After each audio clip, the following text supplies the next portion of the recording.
This is a Queen Bee Radio High School sports presentation.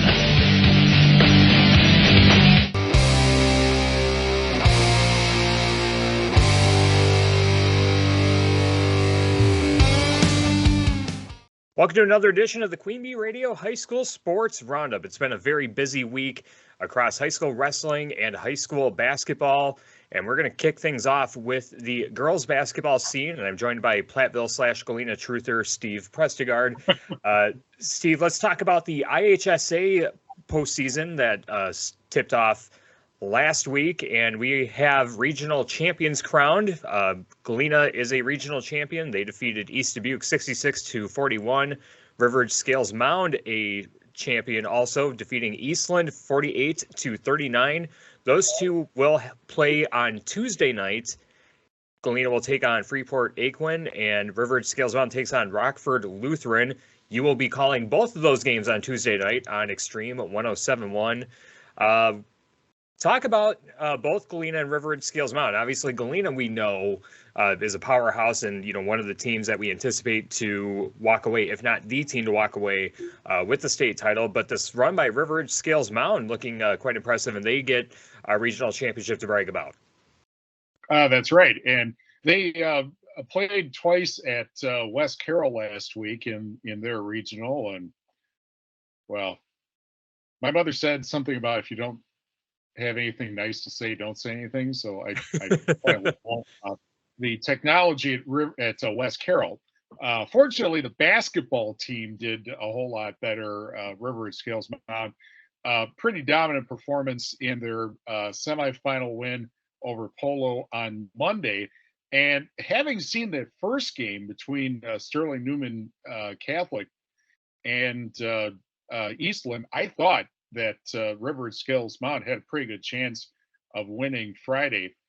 You would not have necessarily thought that from the second quarter. They got off to a good start in the first quarter, then a terrible second quarter, and they were down 5 at the half, down 7 right at the bat, right off the start of the third quarter. And then all of a sudden, they kicked it into high gear and ran right past Eastland. I think it was a 16 or 18-0 run. Just absolutely, totally dominated the third quarter. And Eastland never got closer than 7 points the rest of the way. Eastland had beaten River Ridge Scales Mound back in December. And River Ridge Scales Mound, as you know, they tied for second with East Dubuque. And, of course, Galena dispatched East Dubuque. But River Ridge Scales Mound is playing very well right now. They had an advantage over Eastland because they are a deeper team. Over the course of the season, they've developed their bench pretty nicely, and that's helped them get past the loss of one of their best players, Annie Werner, who had a knee injury early in the season and is done for the rest of the season. But they've had freshmen and sophomores both contribute off the bench. That made a big difference. I think also that they fixed some of the issues that they had the first time that they played Eastland. Eastland did win the NUI South, but from looking at things, I really thought that the NUI West was a much better conference, and River Ridge Scales Mound played a more difficult schedule, I thought. And I'm not Nostradamus or anything like that, but I was pleased to be right that I thought that River Ridge Scales Mound had a better than even chance of winning that game. And so here they are. Yep, and what do you make of River Ridge Scales Mound's path to potentially set up a matchup with Galena? Do you think Rockford Lutheran is a team that's going to be a real threat to River Ridge Scales Mound? I would think so, merely based on the Max Preps rankings that they're up at number, I think it was 9 or 12, which I was like, hey, how'd they get there? And I freely admit on Sunday that I have not done a whole lot of game prep for the game yet, but I will. But, as I said, in some of these cases, for one thing, you don't have a huge amount of time to prepare. You can see some video, but you haven't played them. It's kind of difficult. And really this time of year, I think more than anything else, it's about doing what you do and improving what you do more so than saying, well, we have this issue we have to deal with, or, something like that. Truth be told, those matchup sorts of things, if you're not where you want to be, you're not playing at this time of year anyway. You got dispatched in the regional rounds. So that's really what I think. River Ridge Scales Mound hangs its head on defense. Defense will always keep you in games if you play it well. And I think that's one of the things that River Ridge Scales Mound has really become very good at this point, is playing defense. And, those sorts of things such as getting steals. There were, in fact, a couple of instances that I remember in the second half of the game over Eastland where Eastland was committing unforced turnovers. And that's kind of the I just made up a word that doesn't exist. the multiplication of pressure defense, if that makes any sense, where you start seeing the press where it isn't there necessarily, and you start trying to be too fine on passes or something like that. I do recall particularly there was one that was fired right over the intended receiver out of bounds, and there was nobody from River Scales Mound that close, so you could tell the pressure was getting to Eastland, and that's a really good sign, I think, of a team that's playing defense really well. And that's the sort of thing that can give you a good postseason run. And that's certainly what River Ridge Scales Mound has right now.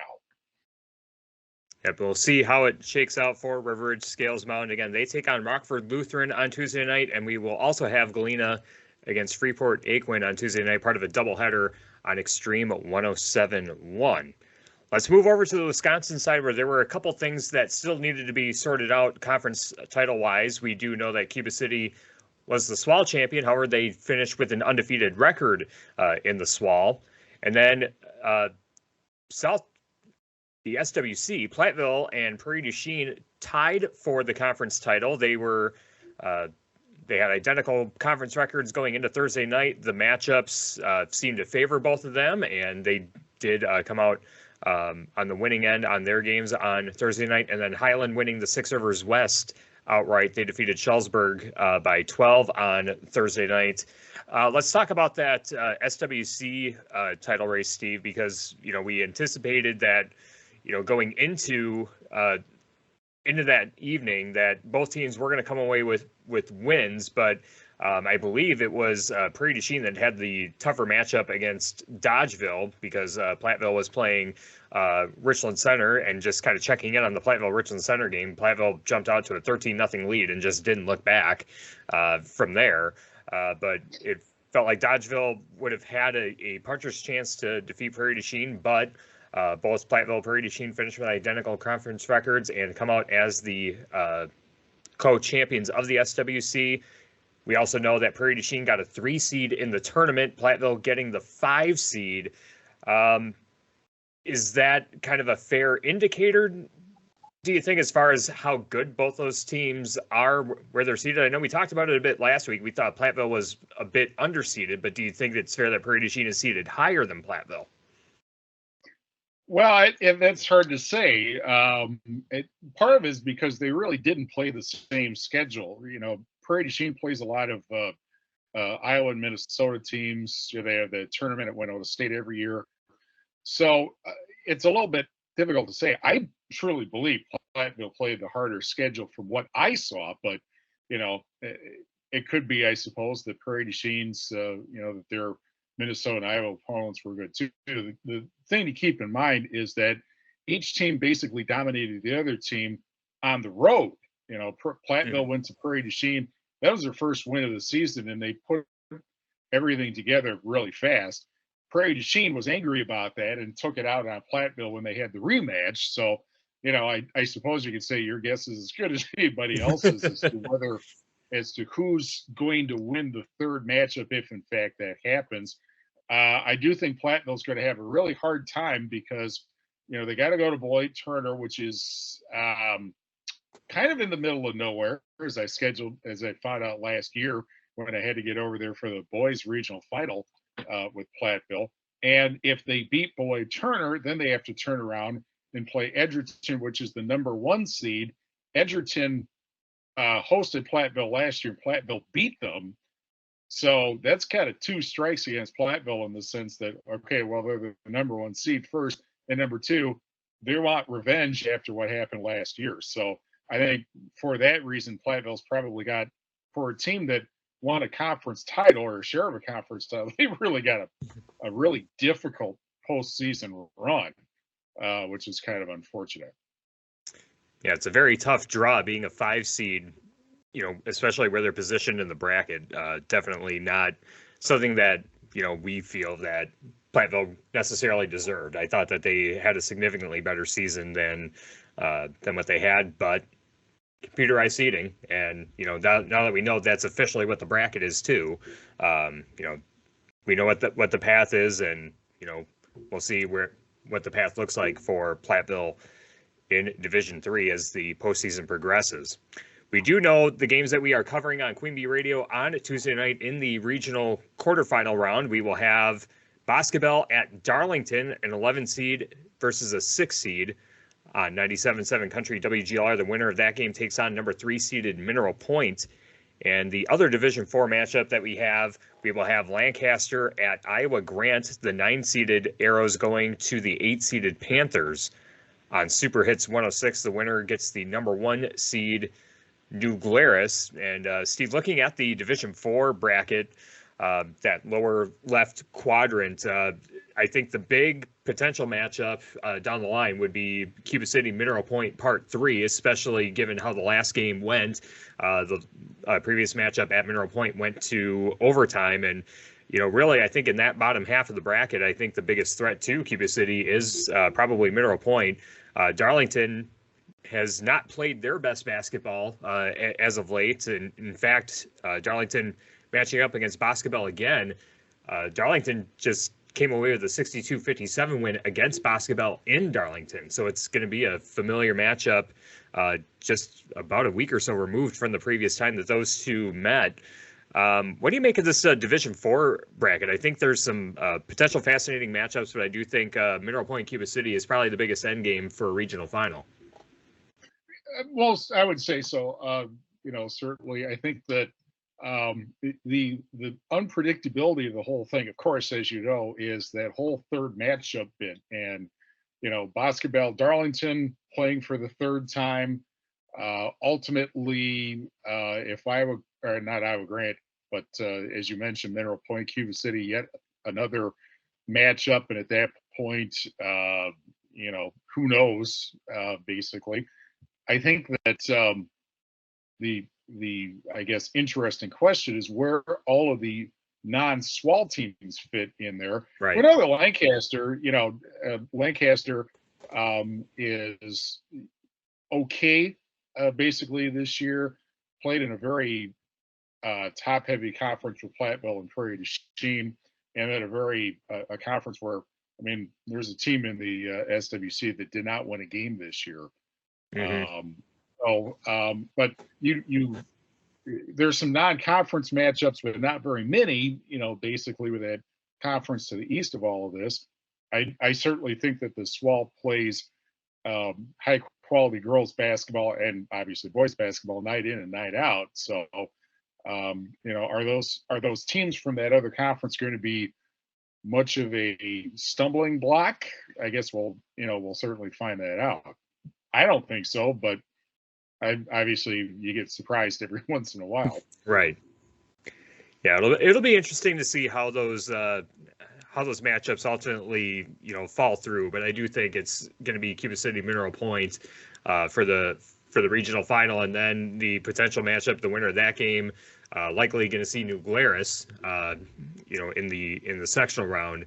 Very intriguing matchup, regardless of who comes out of there. So we'll see how things shape out in Division 4. Let's look at Division 5. This is the quarterfinal round. I don't think that there's really too many appetizing matchups. There's a lot of teams that we haven't necessarily seen play matching up against our local teams. But the potential matchups in the regional semifinals and regional final rounds, very intriguing stuff there. The potential River Ridge Belmont rematch for the third time in Belmont, where, as we know, Belmont won at the buzzer in their previous matchup. You could see a potential Highland Argyle Pecatonica regional final.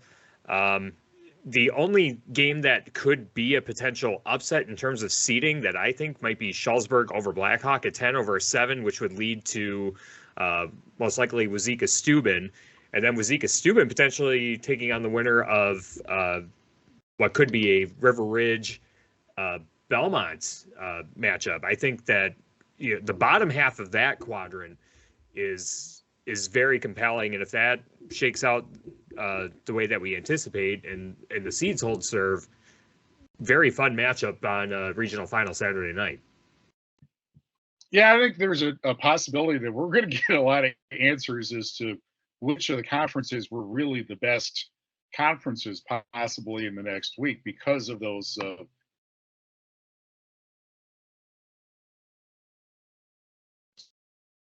the teams from the Ridge and Valley never fare well against the Six Rivers West, and teams from the Six Rivers East have conversely on occasion dominated the Six Rivers West. And I think of, like the great Blackhawk teams and Barnville teams of previous years. And, you look at, in fact, those two sectionals, actually, both the sectional to the north, the Portage sectional, and the sectional to the east, the Hartford sectional.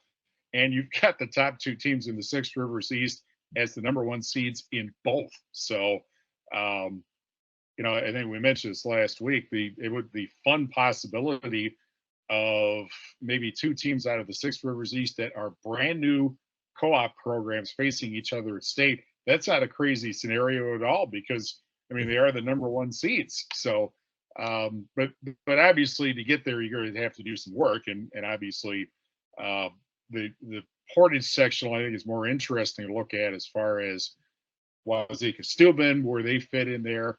Highland, there's Highland being such somewhat of a surprise to win the Six Rivers West.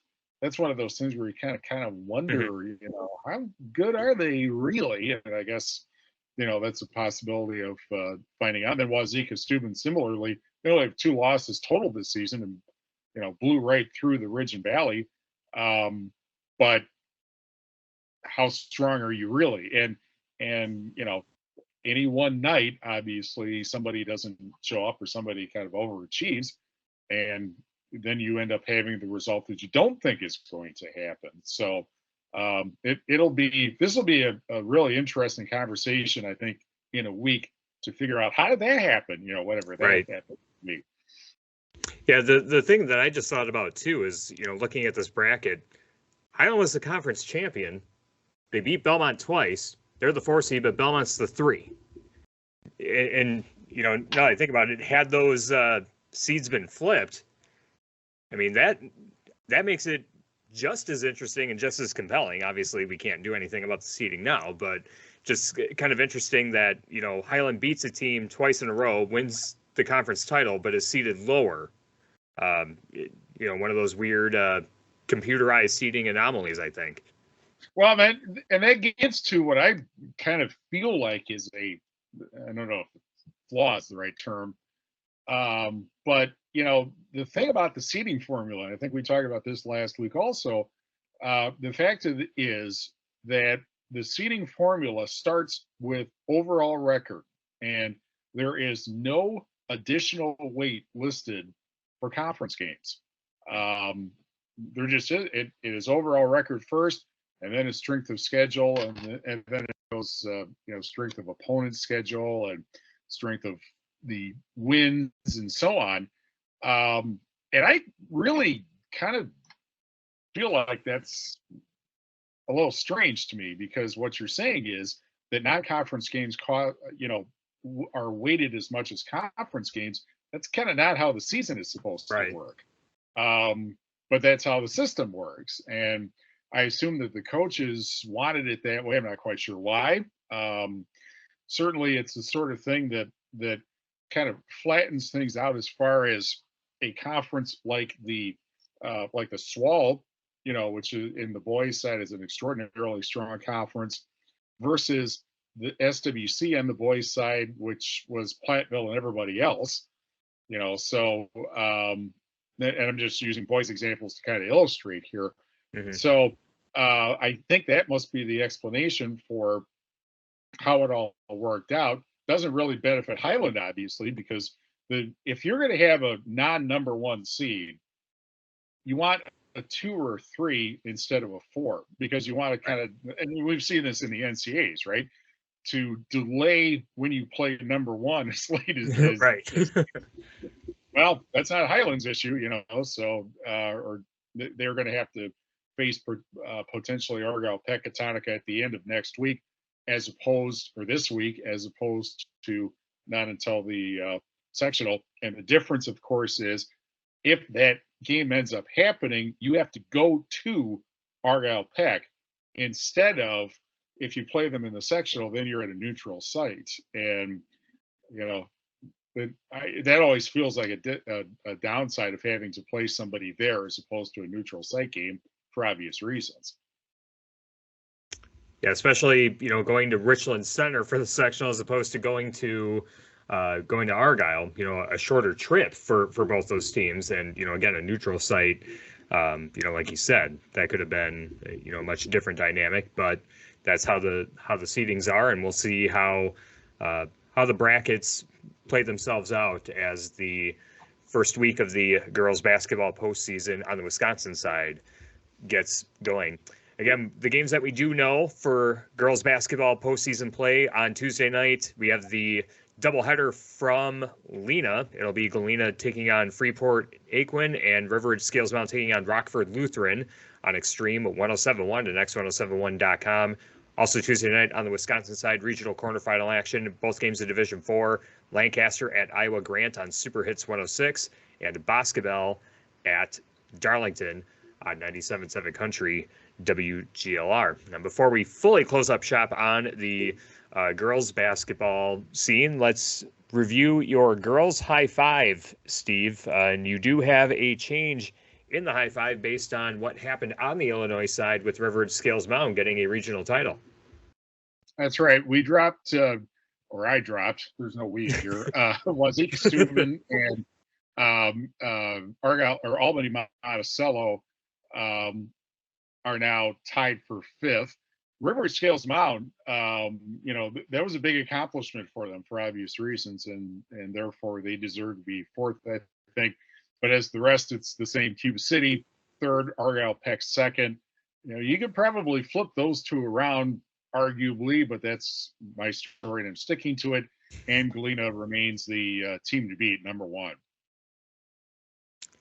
Yep, and I don't have any qualms about it. I think that, obviously with River Ridge Scales Mountain getting a regional championship, they've inserted themselves into the high five. I am curious about, Wazeeka Steuben and Albany Monticello, if they matched up, how that would go. But sharing the number 5 spot, and, maybe by the end of this week, we'll kind of see what happens with those teams and see who's still alive once we get to the recording of our next episode a week from today. So very interesting way that things are standing right now in girls basketball in our area. A lot of good teams, a few of them ready to begin their postseason run. And for our friends in Illinois, already regional championships being handed out. So very fun scene. We'll keep tabs on it, and we'll have updates on our high school sports coverage on AM 1590 WPVL.com. Thanks, Steve, for chatting about the girls scene. He'll be back to chat about the boys brackets that just came out, and hopefully they stay the way that they were released earlier today. We'll talk about that and the fun matchups that we will be seeing in the boys playoff side in the state of Wisconsin, and the boys postseason also beginning in the state of Illinois. We'll talk more about that later on. The High School Sports Roundup continues after this on YouTube and SoundCloud. Check out Sups.com. Sups is Southwest Wisconsin's go-to supplement store. Find all your favorite supplement brands at the best prices from local people. Fuel your fitness journey. Sups.com, your go-to supplement store with locations in Fennimore and Dubuque. This week's highlight reel is presented by Sups.com. Weaving through traffic, Isabel Weigel passes over to Taylor Russell. Now to Camden, a long three. Got it! Posting up, it's Cooley. Now passes to Rowe. Three-pointer, good. Ruby Rowe's first three. 5 more Shullsburg. Cross court to Weigel. 4.5 to go. First half, 23-16 Shullsburg. Three, good by Weigel. Isabel pass up to Taylor Russell. Back to Brown. Brown crosses the timeline, dishes. Camden, Russell, three, got it.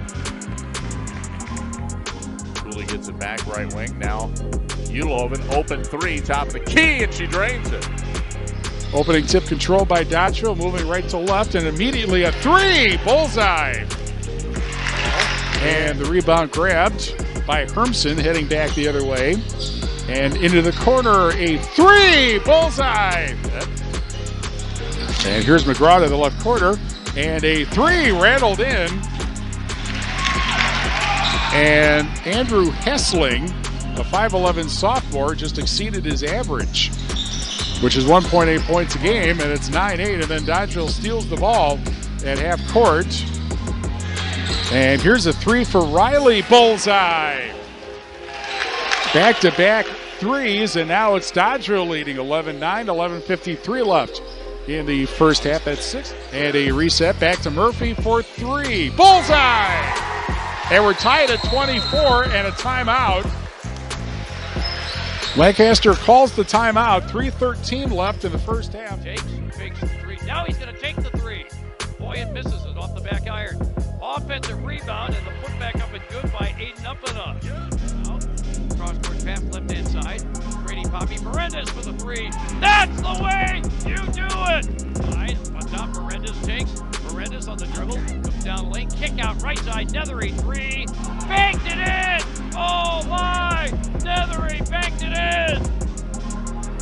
His free throw. No good by Boyan. So now, if Boyan makes, Shullsburg would still have a chance to tie. Free throw in the air. No good! Shullsburg got the rebound. Ahead to the midcourt to Nethery. Shovels it ahead to Berendez. Three on the way. No good! Brady Poppy with a three, and it hit off the rim at the buzzer. Well, Shullsburg executed those final 3.4 seconds very well.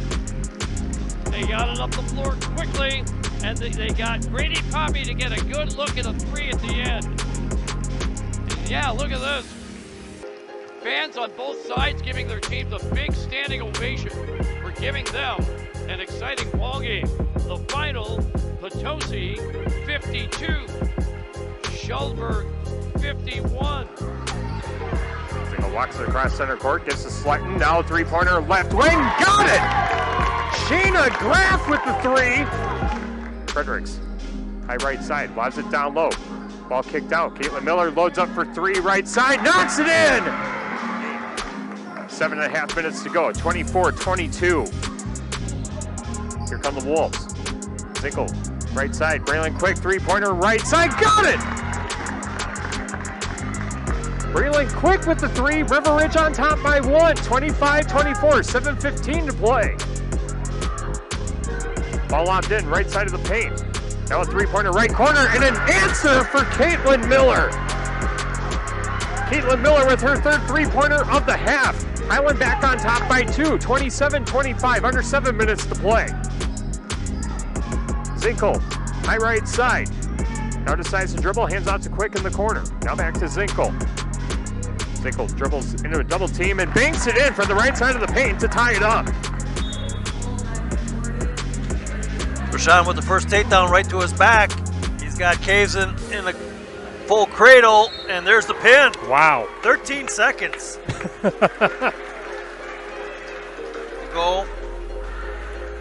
Goes into a headlock, tries to lift ahead,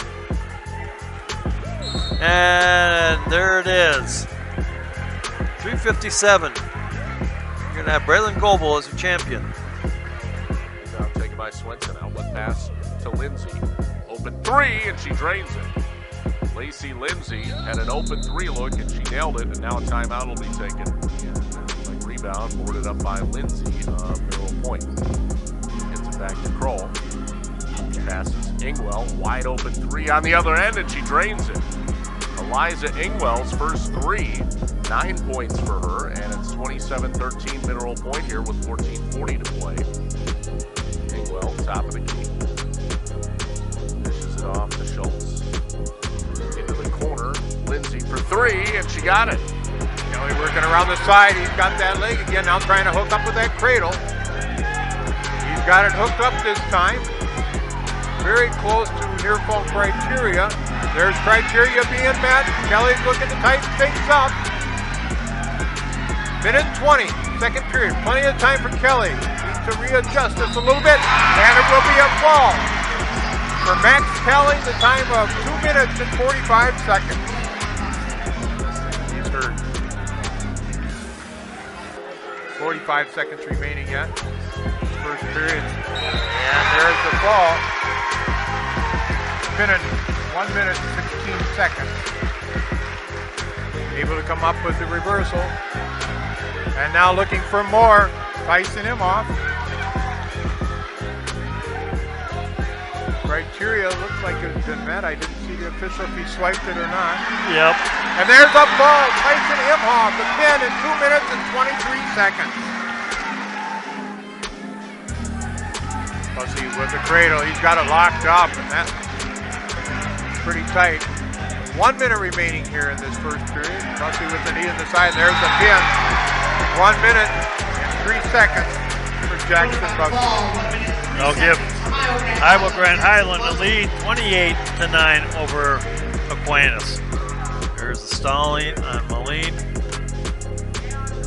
Moline tries to take a shot. Crab sprawls. Crab catches him. Does the toss. Puts Moline to his back. There's the pin. Second period. Ian Crab with the pin in 2 minutes and 32 seconds. Sanchevich pulls, has the front head lever or headlock on, reaches back for the leg, catches the leg, gets a 2-point takedown, trying to lock up that cradle again, snowplow it over. He's got Miller on his back. Miller's trying to kick out. There's the pin. Sanchevich is going to win the second period with a pin in 2 minutes and 34 seconds. It'll make the lead Fennimore 19, Aquinas 6. Wolf throws the legs in, throws the cradle in and puts Leonard to his back. He's got that cradle pretty tight. Leonard's able to sneak it out, but now he's back on his back.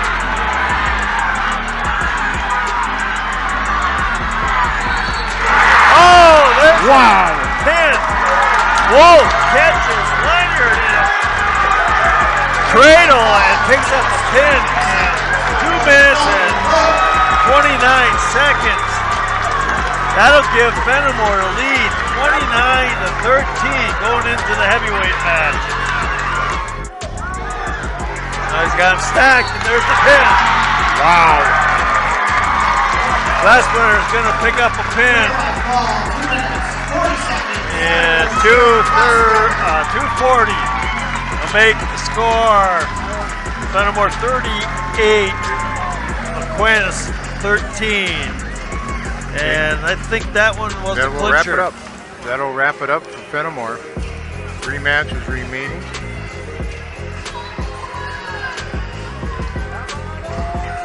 So Fennimore will go to state for the 8th time in 9 years. And with this trip to state, they will try to bring home the gold for the 5th time.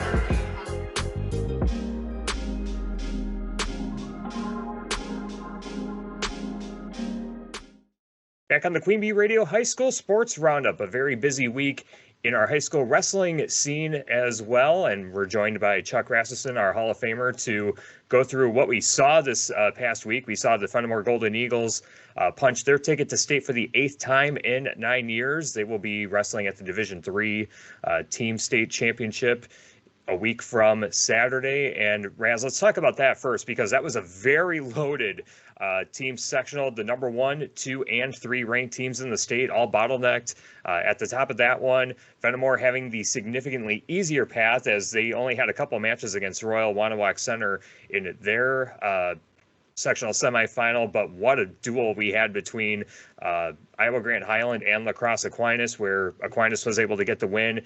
And then eventually we saw Fennimore defeat Aquinas in that sectional final. Talk about the things that you saw and what you took away from those 4 teams that we saw on Tuesday night.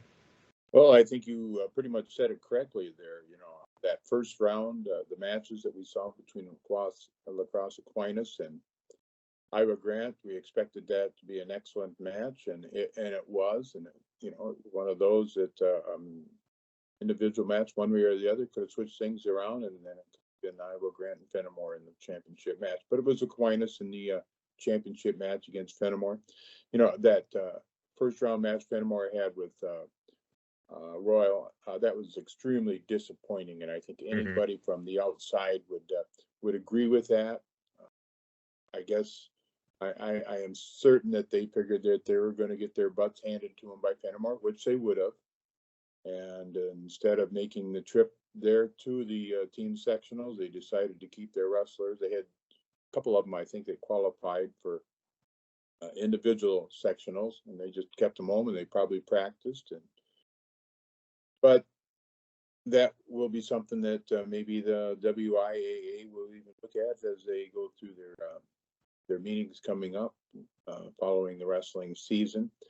But Fennimore, I guess in my mind, even walked away a little bit more than I thought they would.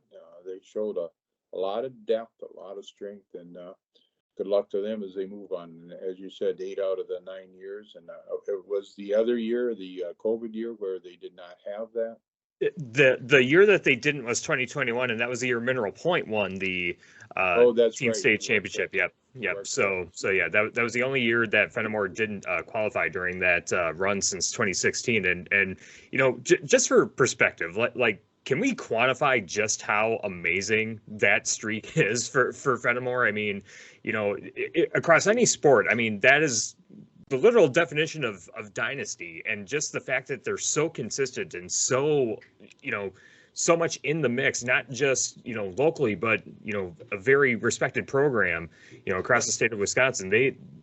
They're a powerhouse program, and, you know, whatever Coach Steldt is doing there, it seems to be working. Yeah, you're correct on that. You know, as I just think about it, the only teams that come to mind even close to something like that was like Wisconsin Rapids, quite a number of years ago, where they were a dominant force in Division I. Luxembourg Casco would have to be right up there then too. But yeah, Fennimore back down to nobody as far as to wrestle, and it would be neat to see how they will do, you know, would do in Division II or Division I also. They're strong. Yeah, but I'm curious with that performance factor for the WIA. I think they might be wrestling in Division II, you know, next year as well, if they're, you know, with the number of state championship runs that they've had. Yes. So it'll be very interesting to see going forward. And you know, we talked about Fennimore during the duels on Tuesday night. All the wrestlers that they put in each weight class in the regional round, they qualified for sectionals. That leads us into the Division III sectionals that you had the call with Gary Craw and Mark Evenstad on Saturday. Talk about the outcomes for our local wrestlers at that Mineral Point sectional, because it certainly seems like it was very fruitful for a lot of our local boys and girls on the wrestling scene. Yes, it went kind of like I guess I would have expected. We've got 22 wrestlers that we're going to be following in the state tournament Division III, as far as on the guys' part of things coming up this weekend, and seven young ladies from our area in Division II or Division III also qualified for the state tournament. So that should be fun too.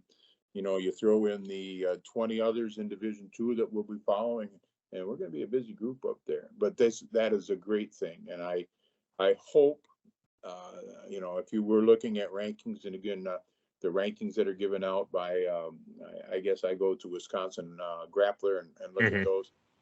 They're anything else fodder for discussion, you know, give you something to talk about. But if they're pretty close, we could have 12 in the championship matches. Well, I guess now maybe 13, counting Deala Collins. I believe she's ranked number 1 in the ladies division, you know, and it should be a fun night. And again, we always talk about it.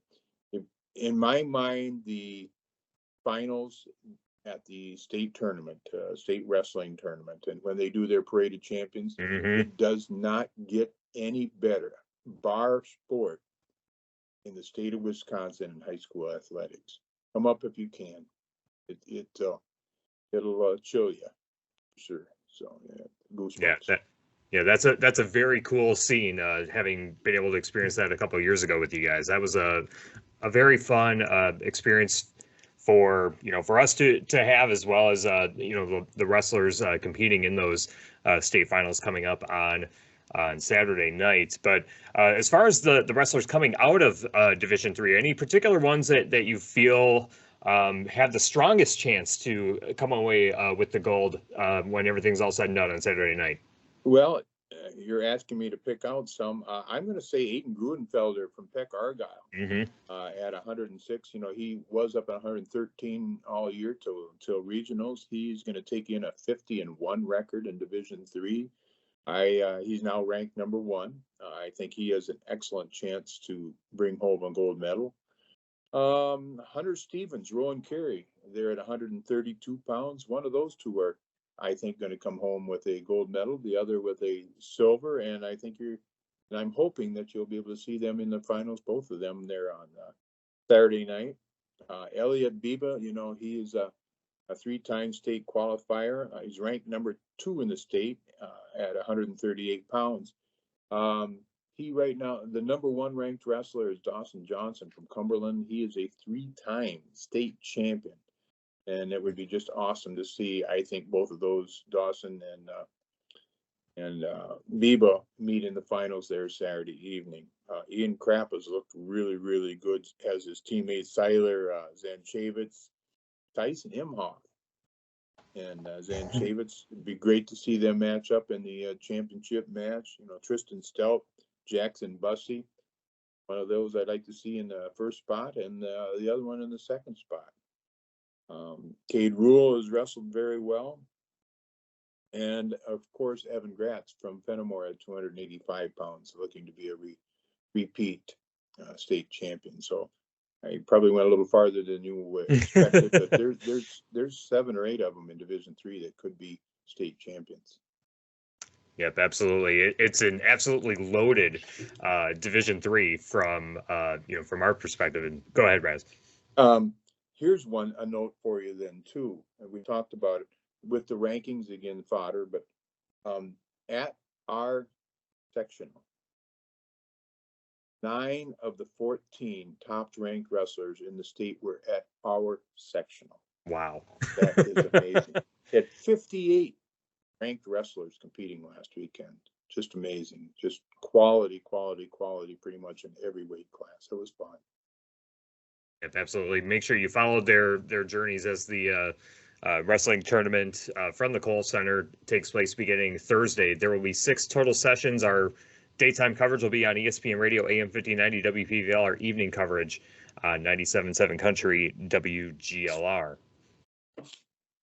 Let's talk about Division II briefly, Raz. We know that Prairie du Chien is wrestling in the Division II state championship. They won their sectional final against GET Melrose Mindoro 54-19.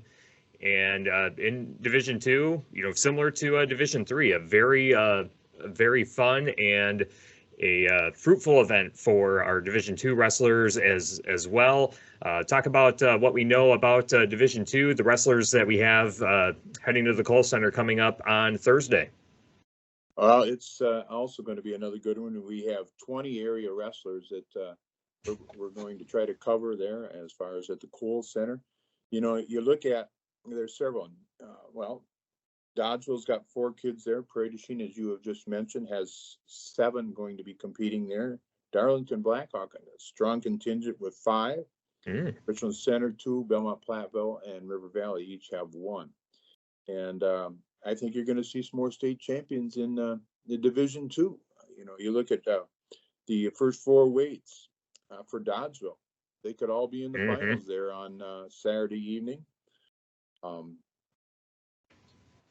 You've got Owen Sefrud from Darlington Blackhawk, undefeated yet at 46-0. I look to see him in the finals there on Saturday evening. A couple other of the Darlington Blackhawk wrestlers, Braylon Goebel, Maddox Goebel, they could get there. Blake Theory from Prairie du Chien at 215 pounds could get there. So hopefully we'll be able to watch a number of the Division 2 in the on Saturday night also. It should be fun. Yeah, so if my math is correct, that puts us at about 50 wrestlers that have qualified for the state tournament individually. I mean, that is about as loaded as it gets. And, when you factor in the girls being, in the mix as well, I mean, we've talked about the growth of girls wrestling over the last couple of years, during the times that you and I have gotten to broadcast dual meets, but my goodness, the girls have had an impressive showing as well and are representing our area quite well in the girls tournament. Yes, we have got, I believe, 7 in our area that we'll be covering. 100 pounds, Ava Lord from Dodgeville. At 107 pounds, kind of interesting too, that we have 2 ladies that will be competing in the 107-pound category. That'd be Brooklyn Lull from Fennimore and Emma Haiti from Richland Center. Dayla Collins at 120 pounds. She'll be representing the area there too. I believe she placed 3rd last year at the state tournament. Olivia Ball from Lancaster. She'll be a returnee to the state tournament. Kaylee Davis from Belmont Platteville. Rachel Schauer from Fennimore. Schauer's undefeated this year at 21-0. And then a young lady from River Ridge too.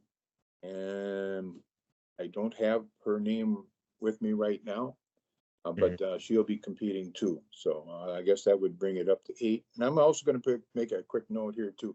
Chloe LaRue from Cuba City, Benton Southwestern, injured earlier in the year. She was a state qualifier last year, not able to compete this year. So hopefully she'll be able to come back next year too. And then Gianni Babel from Kickapoo Lafarge, I'll mention her name just because she's a wrestler that started out at Lancaster, was in our middle school program, and then moved up to Kickapoo. So I'm going to mention her today too. Yep, absolutely. Yeah, a very fun weekend for our local wrestlers individually, in the neighborhood of 50 wrestlers that are going to be wrestling at the Cole Center beginning on Thursday. Again, our daytime coverage on ESPN Radio, AM 1590, WPVL, evening coverage on 97.7 Country, WGLR. And, the last question I'll ask for you, Raz, what's the thing that you are looking forward to the most with this individual tournament coming up on beginning Thursday and then running through Saturday? Oh, good question. I guess I'm looking forward to Saturday evening. Well, and Friday evening with the semifinals. Those are some of the best matches that you'll ever see too, in the competition level, quality wise, and then also the intensity to get to the finals is just amazing, and it's fun, and it's the crowd is loud, and it is just really fun. So yeah, it's going to be a good weekend. Yeah, the March of Champions, that's a really awesome thing to have on Saturday. But as far as like overall wrestling environments, that Friday night, the semifinal rounds and how intense those are. Friday evening, everyone's out of school, they're congregating to Madison, and my gosh, when it's the match to get to the match is sometimes even more intense than some of the championship matches. So a really awesome environment. And as you said, if you can make it to the Cole Center, go check it out. Otherwise, make sure you tune into our Queen Bee Radio family of stations, because it is going to be one amazing tournament coming up this weekend. Yeah, one other thing here too. This, I believe, is now the 2nd year in which the WIAA is seeding the individual tournament. They've done the team tournament for several years, but the seeding are going to come out here somewhere around noon, a little bit after or whatever today too. And it used to be where you took automatically the number ones, the champions at each of the sectionals, and they got a bye, as you want to call it, the first round, and that's not true anymore. So it'll be interesting to see what the WIAA comes up with. Yep, absolutely. It's always amazing when it goes to computerized seating, and how how the algorithm works out, and we will see how the brackets shake out for the individual tournaments coming up this weekend. Thanks, Raz, for the insight and all the information regarding our Division II and Division III wrestlers. Again, over 50 local wrestlers set to compete at the WIAA State Individual Tournament at the Kohl Center. Daytime coverage again beginning Thursday on ESPN Radio, AM 1590, WPVL around 3 o'clock, and then the evening coverage each night on 97.7 Country WGLR. And we'll have more on the Queen Bee Radio High School Sports Roundup after this on YouTube and SoundCloud. This one-on-one with the Great One interview is presented by People's State Bank.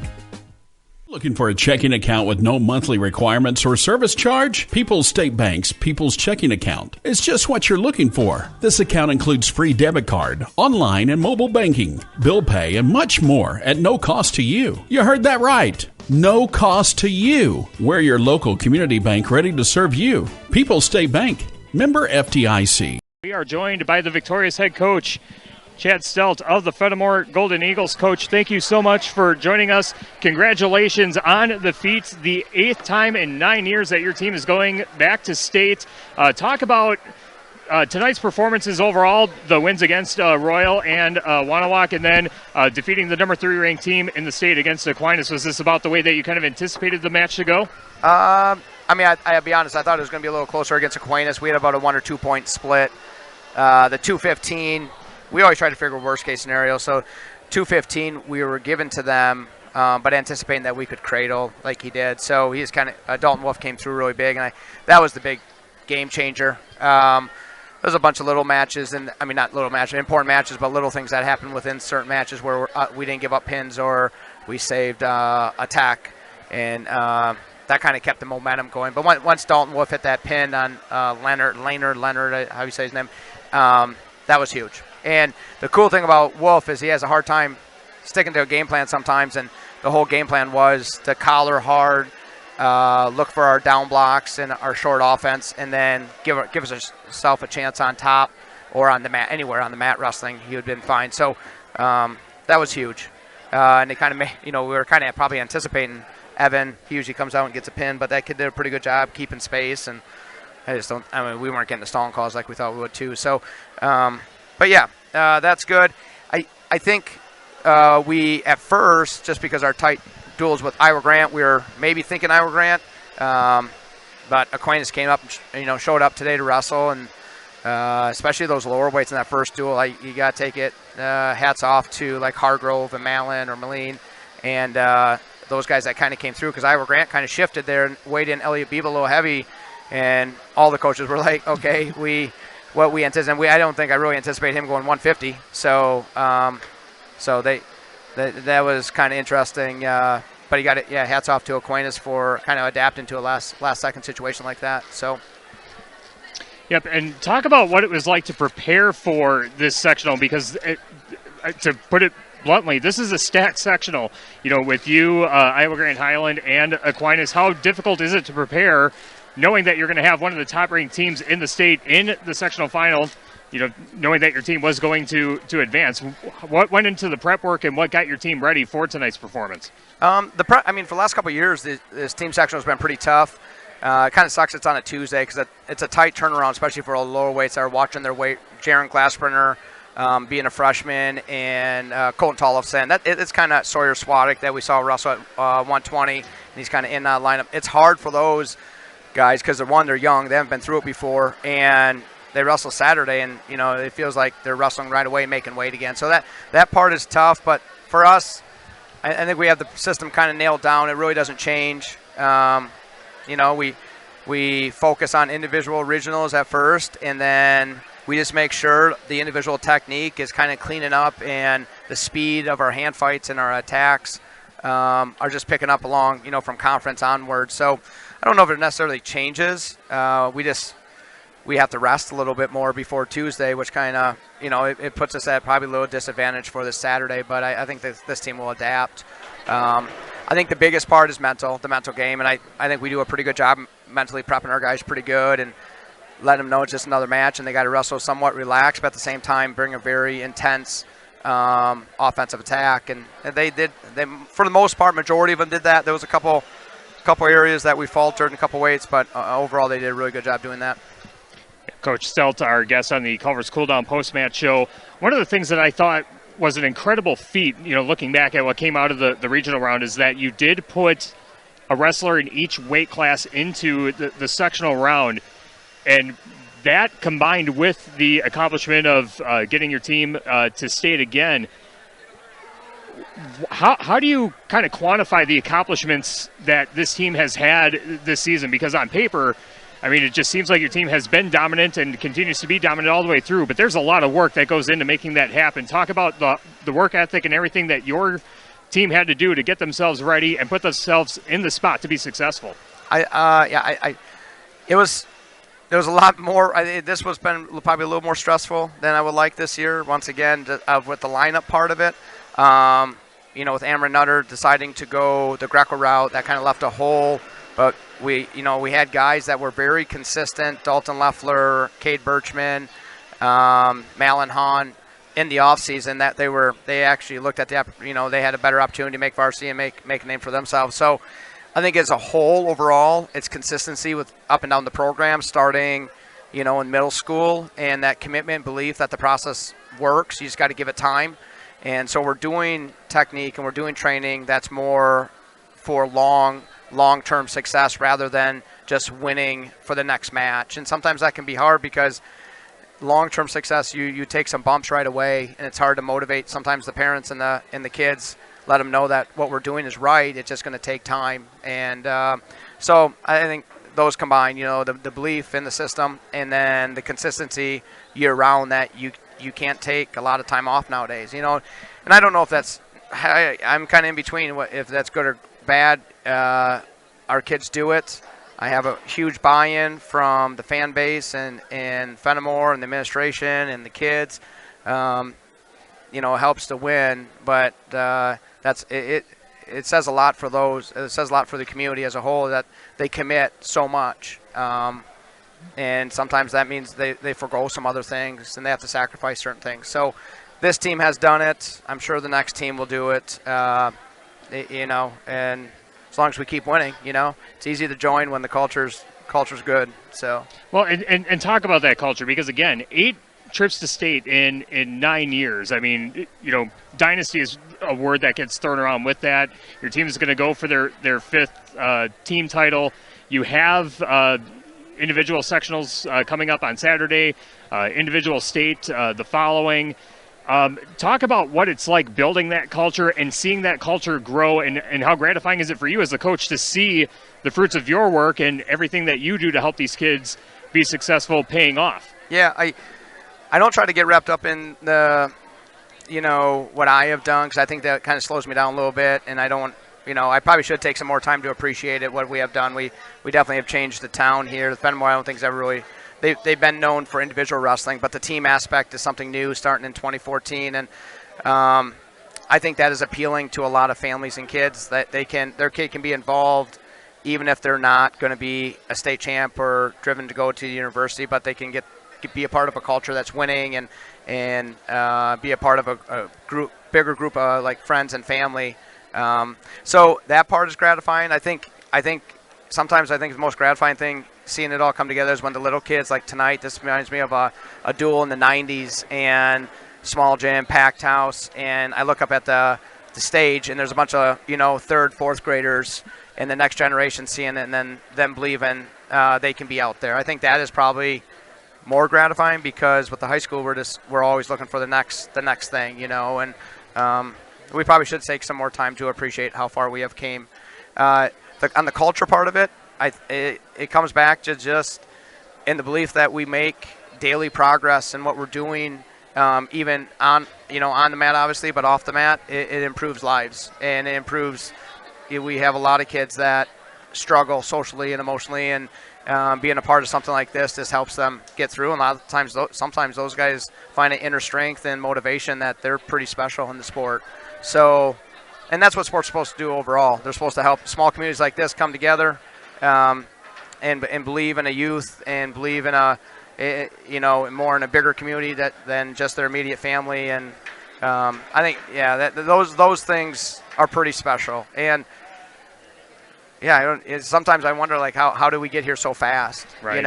We've done it really quick, and so hopefully we can keep it going. And I think we will. I think we got good youth coming in, and we got a good. I mean, this team is a mixed bag of upperclassmen, lowerclassmen, so that's always good. So I think we'll keep it going for a while. All right, and final question. It's a two-parter. First off, talk about how awesome it was to have this sectional in your home gym and have that home crowd behind your back, and then looking ahead to the team state tournament as well as the individual sectionals and individual state coming up. What's going to go in preparation-wise to get your team ready for the other goals that they have down the line? Well, the first question, having it in town, it's great. We've always tried to fight it to get it here because we like to. We don't get it with our schedule. We're always out of state or far away, so it's great for our fans to get to see us, and especially in a kind of climatic fashion. So that's really good, and good for like I said, the youth. From here on out to the end, we really just pick up the training. The intensity picks up every day. We kind of hit a peak in the conditioning and intensity in the room probably in about a week and a half, but we really don't slow down too much. It's more about time in and time out, short practices. We're not in for an hour and a half. We're in for probably hour 15, and when we're in, it's very efficient time, and really break it down to the individual now. And then when team state comes around that week, we'll come back to the team realm and make sure we're wrestling smart, not giving up pins, and trying to gather pins as best possible. So, but yeah, nothing really changes too much there. I think everybody thinks it's a big sign. It's more about, like I said, consistency and then the commitment, and then the quality of time you put in. So we just got to keep doing our thing that way. All right. Well, we're looking forward to seeing what accomplishments your team has down the line. Congratulations on advancing to state again. Go enjoy this one, and we'll see you guys coming up this weekend. Thank you. Thanks a lot. Grow your business by enhancing your digital marketing efforts with Queen Bee Radio and Phase 3 Digital. We provide customized solutions based on your business's unique needs, including targeted advertising, website development, and search engine optimization. Contact us at 608-349-2000 or visit p3da.com/Platteville to learn more. Back on the Queen Bee Radio High School Sports Roundup, now time to talk about boys hoops as the brackets came out for the WIAA side of things, but we're going to talk about the IHSA playoffs that begin on Monday night. We'll have coverage of Orangeville, Freeport, Ackwen taking on Galena on Extreme 107.1. And Steve, looking at that matchup, you're our token Galena truther for both the girls and the boys. Talk about what you expect to see or anticipate would happen with Galena, and what do you make of the path of our Illinois teams as their postseason run begins? It's very interesting because we had this conversation during the girls about how seeding takes place. Galena is kind of in the middle in the sense that they got a higher seed than the team that beat them for the NUI West title, East Dubuque. And what is interesting, and the third place team, Scales Mound, gets the highest seed. They get a number 2 seed. And again, it goes back to apparently Illinois' format is somewhat similar to Wisconsin's in the sense that they're the first amount of weight goes to the overall record and not your conference record. Galena has played pretty well this season, but they were not able to get past East Dubuque. East Dubuque swept them during the regular season, and yet they end up with a higher seed and take on a team that, when you consider they're a 14 seed, that kind of says it right there, basically.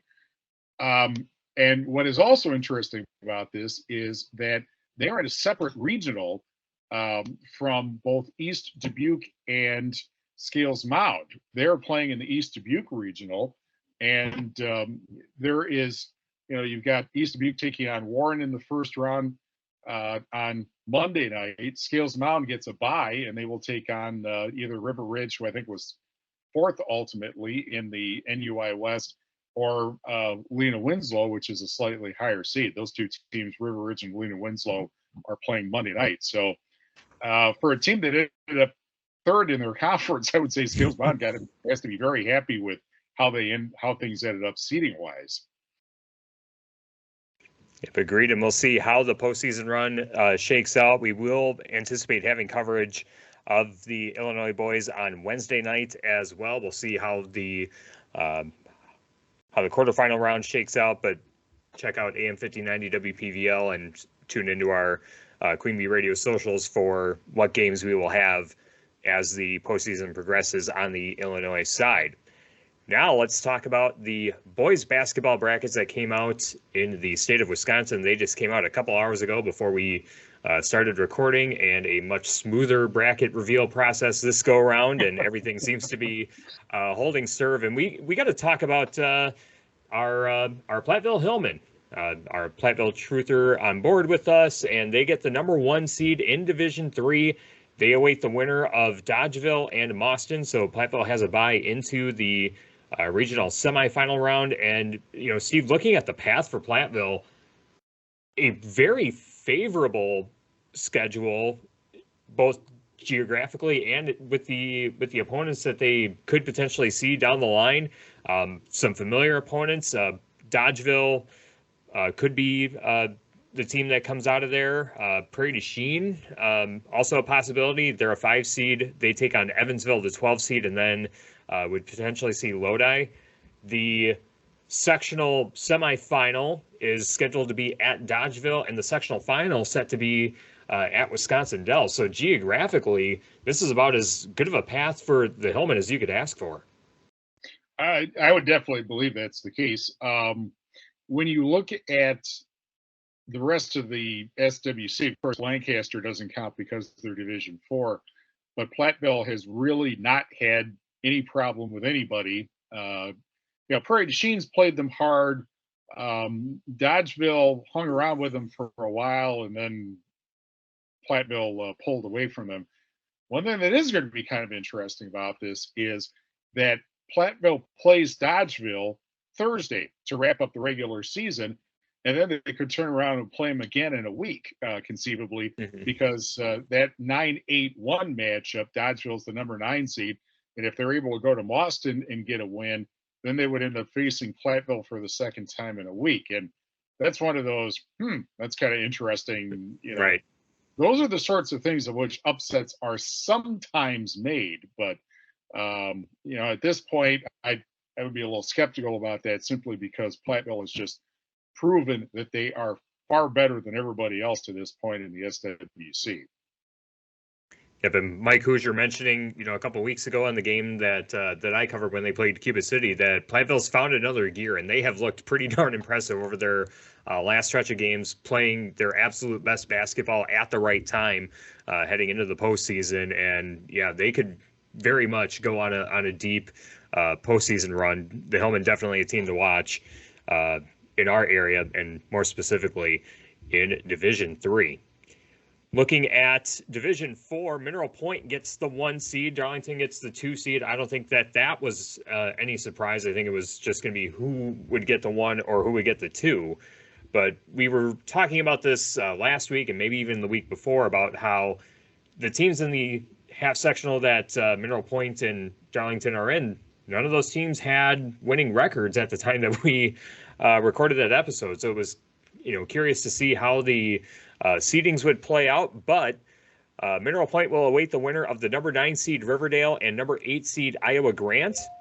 Also in the top half of that bracket, Lancaster, the 5 seed, hosting the number 12 seed Fennimore, and Cuba City, the 4 seed, getting the number 13 seed Parkview.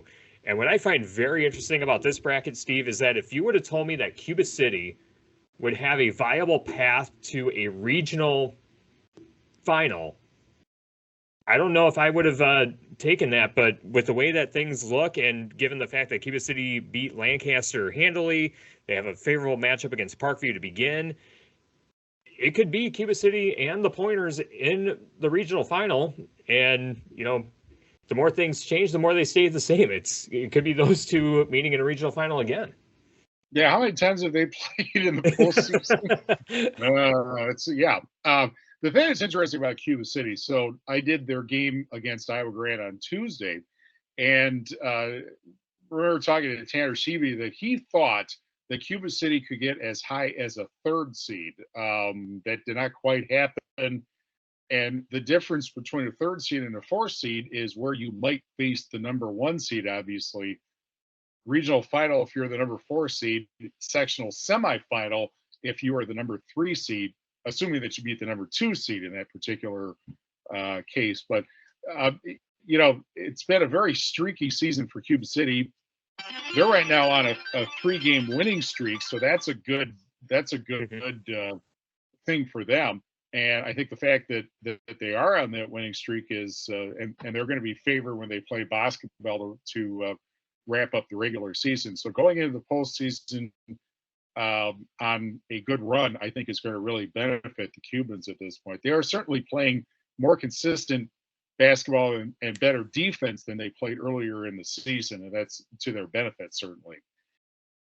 Yeah, I talked with Coach Sheevy before the game against Southwestern on Friday night, and he said the same thing to me about, there's optimism that they could get the 3 seed, but they had to win against Southwestern to have a chance at that, and they fell, just a bit short there. But, as you said, Cuba City playing, better basketball right now. They've avenged a couple of the conference losses, a couple close losses to, the likes of Iowa Grant and Southwestern, and the potential for Cuba City to end the regular season on a 4-game winning streak. Basketball, a very winnable game, although basketball did give Cuba City a tough game in their first matchup. But Cuba City being on their home floor and then hosting 1 and potentially 2 games, assuming that they win, they'll have the winner of Lancaster and Fennimore. They're seated lower than Cuba City, obviously, in that bracket.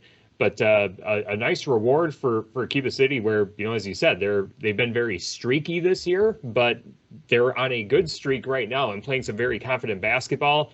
And, on any given night, you never really know. We know Cuba City's athletic and they've got some, outstanding ball players. It's just, can they piece it all together at the right time and, catch one of those better teams on a bad night, potential upset. Yeah, definitely. And one of the things that's interesting, I didn't realize this until he happened to mention it on Tuesday. He doesn't believe Cuba City has a point guard. That, in other words, he's got players playing the point who are not point guard skill players, but they've had to play there because you got to have one. And, you end up kind of living with whatever the deficiencies of that position is. That's the most important position there is. In high school basketball, hard to substitute, and they managed to surmount that. And again, it's a team that is playing well right now, and assuming they get as far as the regional final, they'll be going on quite a win streak going in. So, we've talked how many times about the importance of defense, and they're finally playing defense at the level I think that Tanner Sheevy wants his team to play. So that also, I think, is to the Cubans' benefit, certainly. Yeah, but a quick look at the bottom half of that bracket as well. Belleville's a 3 seed. They await the winner of 11-seeded Basketball and number 6-seeded Westby. And then Darlington getting the 2 seed, as we said. They await the winner of Broadhead and Wisconsin Heights. We'll keep tabs on the bottom half of that bracket as it goes along. But as we've been saying over the last couple weeks, maybe even couple months, it's looking like it'll be Mineral Point and Darlington meeting in the sectional round, tentatively scheduled to be at Lancaster in Division 4. But the path to get there, the way things seed out, it's a little bit more interesting now that we know what the pathway looks like for all those teams in that half sectional. Let's take a look at Division 5. And we go to the lower left quadrant, and we see that Potosi gets a 1 seed, which I thought was very interesting. I thought Caston might be getting the 1 seed in that part of the bracket. Caston having a better record. I believe they were 18-2. Potosi 17-4, I believe. And Potosi getting the 1 seed. They host Wanawak Center. The 9-8 matchup, Seneca against Hillsboro. And the bottom half of that part of the bracket, Ithaca, the 5 seed, hosting number 12 seeded Kickapoo. And the number 13 seed, Weston, goes to North Crawford. Another big reason why Potosi getting the 1 seed is huge is because they don't have a direct path against River Ridge, who is the 3 seed. They host Lafarge Youth Initiative. The number 6 seed DeSoto hosts Cassville, and the number 7 seed Highland hosting Wazeeka Steuben. Cashing will take on the 15 seed Brookwood. Similar to Division 5 for the girls, not a lot of juicy matchups to begin the quarterfinal round, but just the way that the teams were seeded, I thought was very interesting. And the fact that Potosi and River Ridge, if they were to see each other again, River Ridge would have to get past Cashton. And Potosi's path seems significantly easier being in the top part of the bracket than it is if they were seated in the number 2 spot. You know, the team that I bet is really angry right now where they were seated, North Crawford. Mm-hmm. They have a game lead in the Ridge and Valley Conference, and they finished behind River Ridge, which is in second place in the Six Rivers West. So imagine this Saturday night matchup, Potosi and North Crawford, 2 conference champions, and then River Ridge conceivably having to go way up to Cashton to play the Eagles. I think if I'm the North Crawford coach, that's a real motivator. That's, well, look at how the system didn't respect us. And here's a chance now, admittedly, there'll be relatively easy path, I think, Weston and then either Seneca or Hillsboro up to possibly facing Potosi. But that Saturday night regional final matchup between Potosi and North Crawford, it could be a war, frankly. Yeah. Especially if North Crawford comes in a kind of a not happy mood about, how they kind of feel like they might feel like they got disrespected by the seating computer. That's a possible thing. But if I'm River Ridge, I got to be real pleased at being at number 3 also for kind of the opposite reasons. Didn't win the conference, but they're the only team that beat Potosi to this point in the Six Rivers West, and got a real good seat out of it as a result.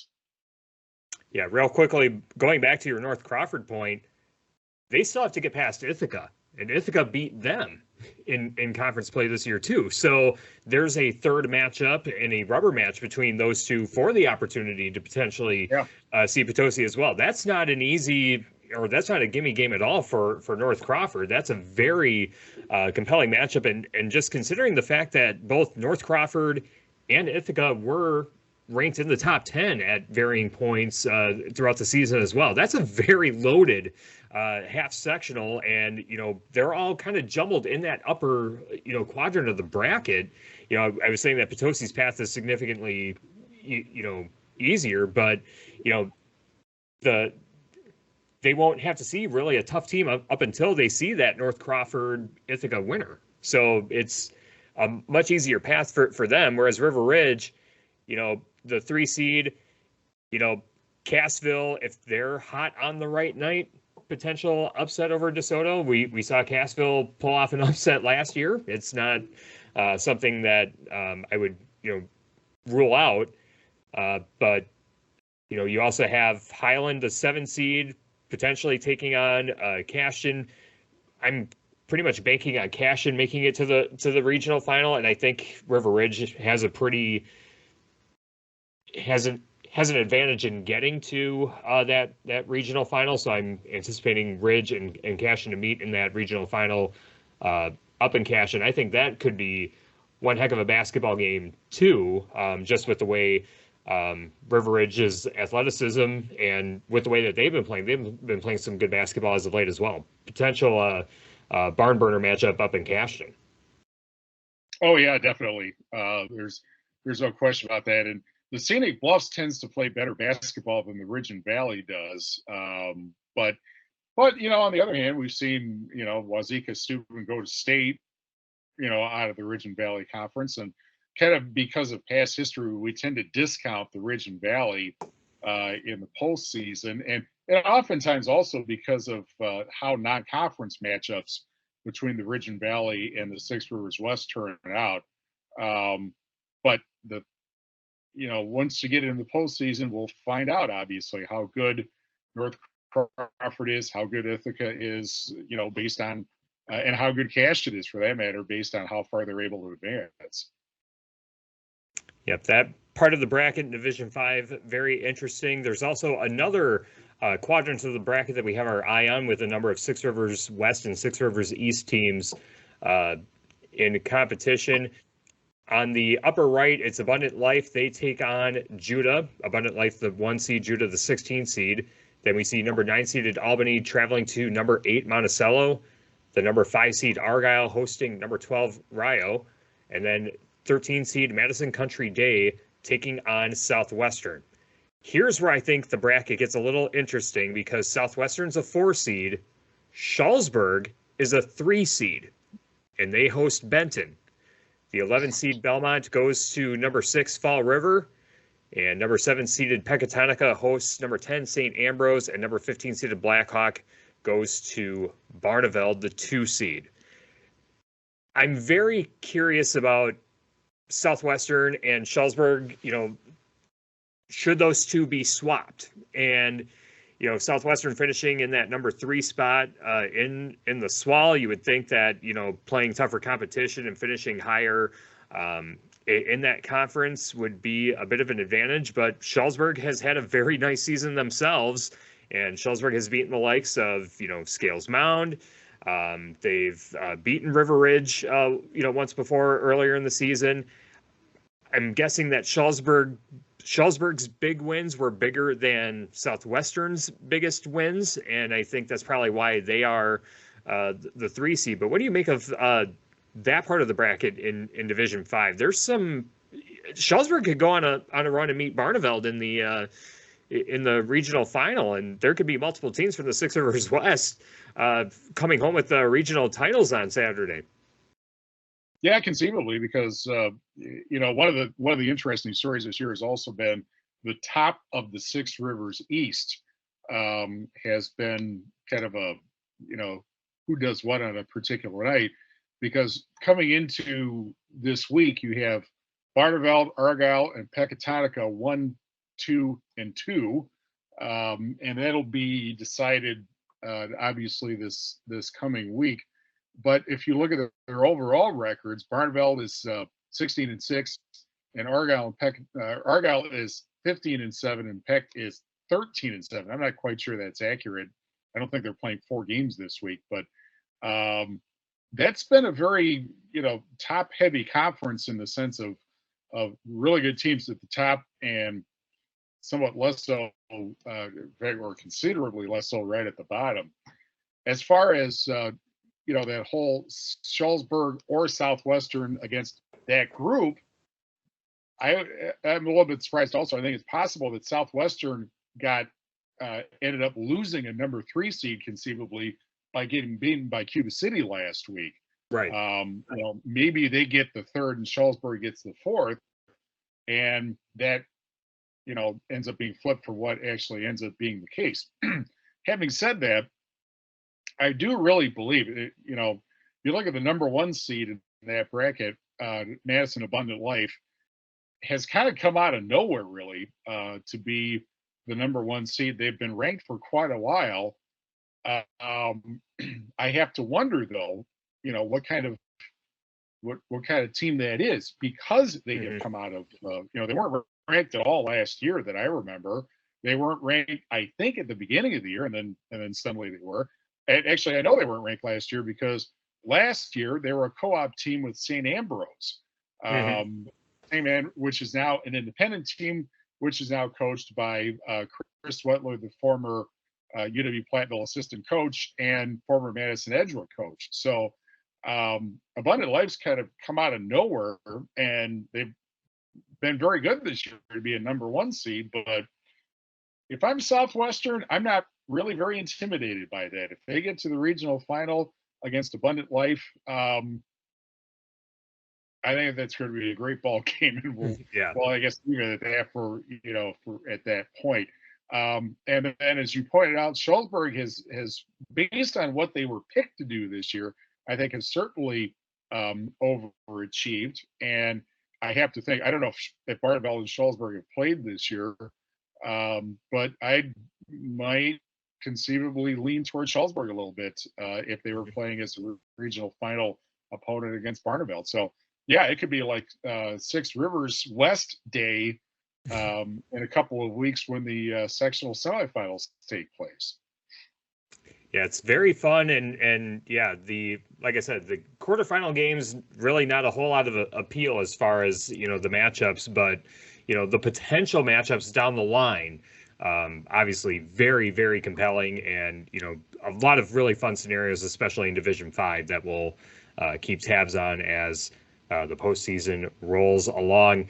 And now that the brackets are out, and now that we know what the path looks like for each team, any particular surprises that stand out to you, or any particular teams that that you have your eye on that could maybe have a deeper run than maybe originally thought?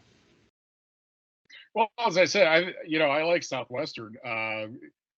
That Southwestern team might not be as good as like the team that got to the sectional final and should have beaten Bangor, but we know how that turned out. But that's a put salt on a wound or anything like that. But I like to Southwestern has played. They're still the they played Mineral Point and Darlington, and they're 1-2 in according to myself in Division 4. And that's the team they played. They played Cuba City, which is, certainly improved from the beginning of the year, and that's the top of their conference. So I really think that Southwestern has a pretty good shot of coming out with a regional title, even if they are a number 4 seed. I think Shullsburg should be very pleased with their seed. I think Potosi earned a number 1. Kind of interesting that Cashin had a better overall record, but let's not forget that Potosi played Darlington non-conference, and they played Platteville non-conference, and they played Mineral Point non-conference. All those teams are ranked, so strength of schedule did what it was supposed to do in Potosi's case. And I'm kind of a sentimental favorite of Potosi, in part because Mike Uppana is a tremendous coach, 300 wins. One thing he hasn't done, and the one thing he has set his sights on, is to get to state, and I think they have a very good shot this year. Yeah, I agree with that. And the team that I kind of have my eye on, and it might be just recency bias just because I've been covering them so much recently, but the way that they've been playing, if Cuba City reaches the regional final, I think that this season is a success for them. Just given the layout, and I think the outlook of Cuba City basketball going forward, changes drastically. I think that they've endured the growing pains of a new system, a new head coach. Transitioning from the winningest basketball coach in state history.